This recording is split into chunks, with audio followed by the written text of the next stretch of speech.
38 weeks pregnant.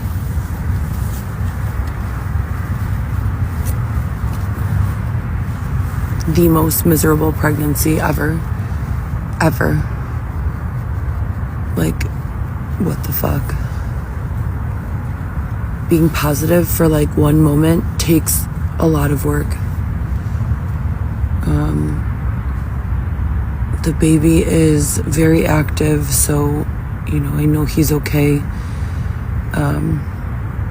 But my God, none of my other children had to go through anything like this. Like, the intentional scaring me and waking me up with a fucking mouse inside of this tiny ass tent, like, that's terrifying for me.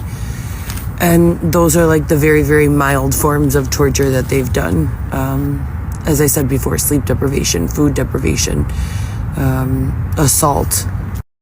And I think too, it's the mind fuckery of when you start to get comfortable no matter what circumstances you're in. Meaning you can make it work. You can go to a hotel and be okay. You could go to an Airbnb and be okay.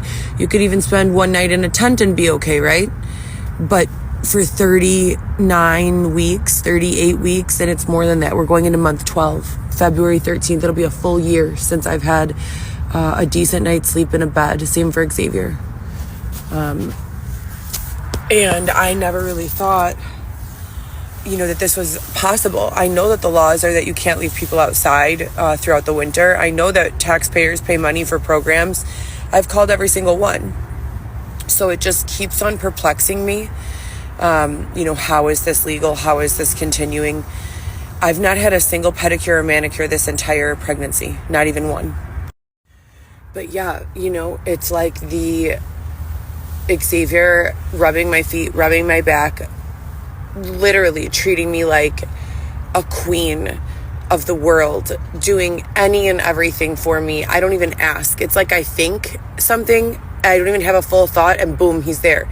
Like, if I think, God, I wish that he was holding me. It's cold. Before I even blink, he's like astro projected himself across the room onto my back and like is holding me. And I feel like I have like an insulated heater. And that's the type of concierge love service that I get from my husband. And then they do this weird shit where they change everything up with him and do these internet campaigns, smear campaigns, and all of this shit that I've already far graduated from. Like, that was so 2019, you know, let's move on. And then like with the mouse, like, it doesn't even feel real. It feels like some sort of virtual, like, asshole world.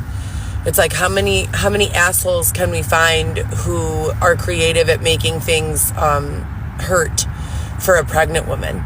Like, that's truly what it feels like. Like, they put me in these positions where it's like I literally lose feeling of my limbs. They know I hate the cold, so they'll like throw all of this stuff in my newsfeed about cryotherapy in ice baths. Bro, especially in someone who is high risk for blood clots, you don't put them in an ice bath. What the fuck? It's insanity. It makes no sense. And then like everything I talk about goes in the newsfeed. If I talk about drug rep sales, they put a fucking Pfizer ad. It's insane. Or they put a reel from someone who's a Pfizer sales rep, like dogging on Pfizer. But then they say stuff like, oh, you have to be positive, right? So for me, I'm not sitting here toxically positive like, oh, this is awesome. I love this. What a great experience. That is phony as fuck. For me, being positive is not giving up on the job search, sending 40 to 100 job applications and resumes out every day, continuing on social media, documenting, even though sometimes it feels like the things that are happening are so unjust and so unlawful that if the police cared, they would already be here, you know, but not giving up on that. Circulating content that's anything other than me crying, you know, still being creative, still listening to audiobooks or reading or crocheting or, you know, doing whatever I can, creating content and coming up with campaigns. You can't, it's not easy to do that, you know, so that's being positive for me. That's, in my perspective, positivity.